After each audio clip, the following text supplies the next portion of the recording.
Hello guys, so today naatay shoot with certified matakaw or takaw actually. And kauban na to si Mrs.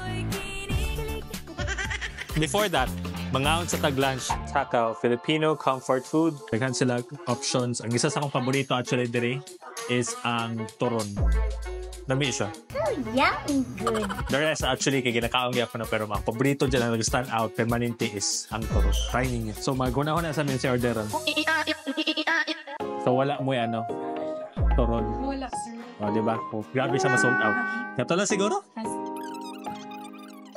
This is the Davao Chicken Barbecue with Atsara. 328 pesos. Grilled Dempo Barbecue, 288. Tapos ang plain rice na solo is 68. So naamagusay dua ka options guys. Solo o salo-salo. Kani siya is solo ni siya tanan. This is Orange Fresca. This is worth 158 pesos. To gimat na ko sa tanan, it's 842 pesos. O, diba? Sulit na. Ito ang paborito.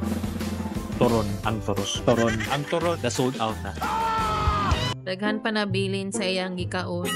Pami duha ka steak ug duha ka chicken. So nana si Yuki and si Gea. Among gi-order karon is curbside. Actually makapiti jud ni siya kung ganahan jud kag sipa sa imong ulo or sa imong brain cells.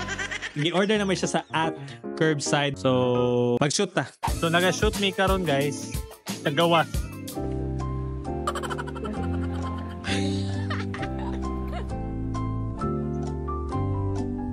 Na si Gea naga-shoot sa paghimo sa halo-halo. Og si Ads naga-shoot for video content sa brand ni Chef Patrico. Kay si Yuki naga-shoot sa final output sa product.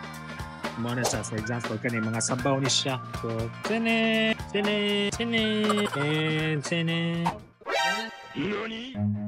Run. Oh my god, what is that? Oh my god! What is that? Cut. Hit.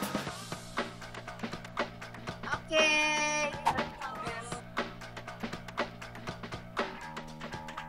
Humanata sa ato ang shoot, we're going to go home early because napakoy apasod na trabaho for a meeting tomorrow. That's it for today's vlog. Turon.